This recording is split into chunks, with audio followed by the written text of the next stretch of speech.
Hey there, I'm Tim Shabanowitz. And I'm Christopher McSweeney. And we're here to bring you Lesson 6. And we're going to talk today about partnerships.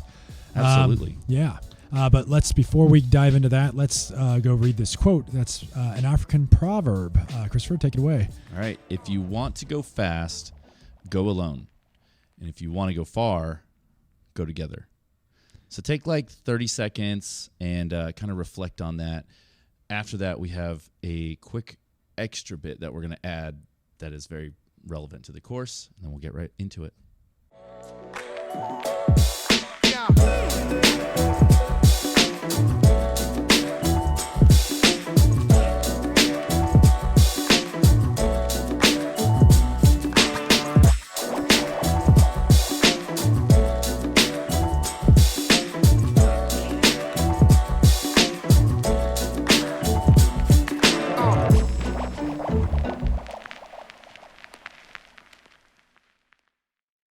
All right, and hopefully you had enough time to kind of break that down and see how this quote is going to be impactful in your life or how maybe it's not, right? Right. You don't always have to agree with these quotes. Right. Yeah, it's your own opinion, but it's food for thought. Yeah. Now, we will tell you this, DIY Design, that you're going to have to do both. Yeah. You're going to have to go fast and alone sometimes, and you're going to have to go with a whole bunch of people to complete the project. And trying to balance that and being able to work in both ways is going to be whether you succeed or not, how you succeed or not. But you have to do it both ways. Absolutely. Well, let's get into this. This is actually a very short lesson because as we move through this course, this becomes less about us teaching and more about everybody's individual circumstances and how they're going to complete their project for their client. Yeah. So when we looked at this and we started year one, we realized that at the time your role was you oversaw the innovation lab. Right. Exactly. So that was a great connection for me as a classroom teacher because I could, go to you and we had all the tools present. Yeah, we had everything. You could cut wood, you could build things, we could do anything we wanted. Anything you wanted to do, we could pretty much do and build. And it took us, some time to do it, but over time, it was done. Now, as we went into year 2 and year 3, we saw the opportunity, and we wanted to kind of not draw things out. We wanted to we saw the opportunity for this to be a class, so we needed to make sure it fit inside a semester. So how can we get there? And we looked around at all our resources that we could do. So the Innovation Lab is helpful, but we started looking around at local businesses to kind of see, like, could they help us out? Could they sponsor us? Could they donate some stuff? Could they give us some expertise to help us kind of move things along? So that has been super helpful. And we kind of ran into that fairly quickly because it went from in the lab, for instance, that's a space designed for students. Mm-hmm. And so as we started to build stuff more at a professional level, right, we started to realize, hey, we're going to need to lean on other people. We can't just do this by ourselves. Now, the community has been fantastic. Absolutely. And for the most part, when you ask for help, most people are going to jump in and want to help. Yeah. It's hard to say no. So don't be shy. Ask nicely. And you'll probably get some help in there. Now, do you want to tell them about your stuff with our facilities department? And with you used to do holes in the wall, and then they didn't really like that, but now they do. But then, go ahead. Yeah. So while in lesson 6 we're talking about connections, there are going to be moments where there might be rubs.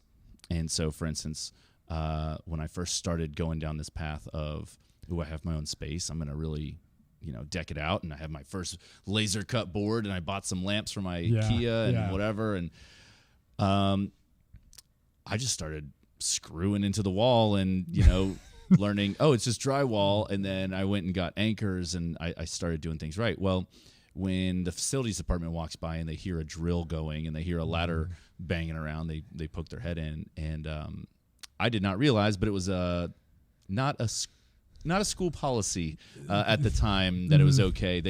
They preferred just like the sticky tack. Yes. And so, however, what they saw me standing on a ladder with a level, marking things out. They looked at my equipment and said, "Oh, you have drywall anchors, you have the right screws, you have washers, you have everything." And they said, "You know what? Because you're doing this the right way, we're gonna sign off on it, and it's gonna be okay."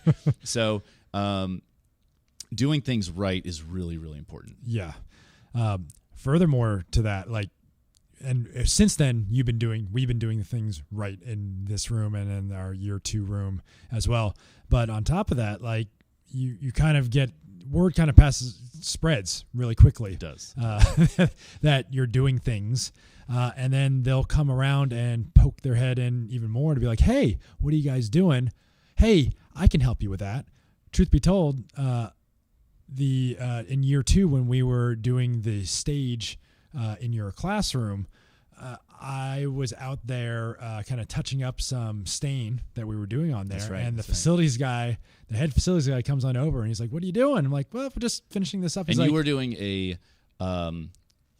staining a stage that is 10 feet wide by 33 feet long or something. Yeah. No, 24 feet. Yeah. With a paintbrush. With a paintbrush. It's modular, so it's not as big, but it's a lot of pieces out there. And we just had the whole setup in the lab. And he's like, "Why are you doing this way?" And I was like, "Well, because we have a limited budget." He goes, "I'll be right back." And within 10 minutes, he comes back with a bunch of rollers and buckets and stuff. Then he's like, "Now you can have multiple hands. And now anytime you need any help with painting, we got you covered." So just because you started with a little bit, like, "Can I screw into the wall?" it came into a treasure trove of tools, materials, and expertise to help us get through that project. So you have to think outside the box, to use a cliche, but think outside the box of how you can get the most help you can get. Absolutely. In fact, I know that over the past couple of years, every week, the facilities department comes in, takes a picture of my room, and they ask me every time, "Hey, do you need anything?" And I can say, "Yeah, can you touch up this paint?" And they're like, "Absolutely." And then they do it that week.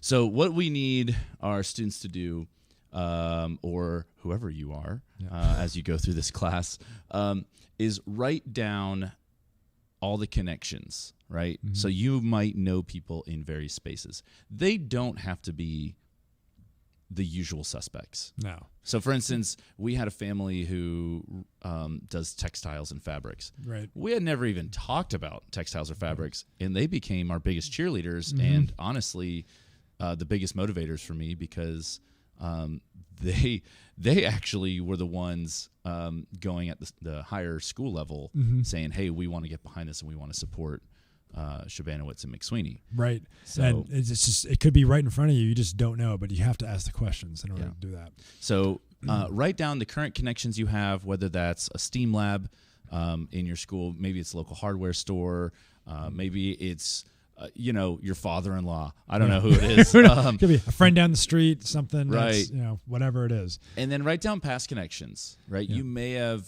had a neighbor at some point who was really good at woodworking or welding or something. Someone, for those that are older, someone that you went to school with, perhaps, that like, I've rekindled that friendship and build some furniture at the same time. Who knows? Yeah, no, for real. And, speaking of that, your needed connections, you might want to build furniture and not know how. So who in your community can you reach out to? Yeah. Now, don't reach out to them yet, right? We got to kind of talk about how that works, because you need to create the vision. Don't just go and say, "Hey, I need help building a couch." They're going to be like, "What? What? Why? That's random." Don't do that. But if you put together the vision, which is what we're going to do, and then you say, "Hey, I'm trying to do this really cool project," people will get behind that. But not yet. We just want to identify our needs, right? Absolutely. And then we have a DOD. Yep. You want to give us a quick rundown of what the DOD Sure. Yeah. Be? So this one is the Fagus Factory. It's one of the buildings built by the Bauhaus. Walter Gropius was one of the leaders of the Bauhaus. The Bauhaus stands for building house. So it was a school for architecture, but it was also just any sort of like craft work. And it was in the early 1900s in Germany. And there's a whole history behind it. This is one of the idyllic buildings from that time. So take a look and see what you think and give a sketch. Yeah.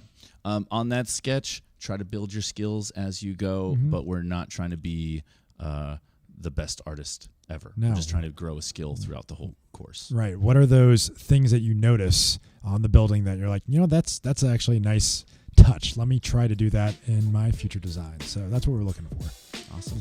Well, we hope this video helps, and good luck. See you on the next one.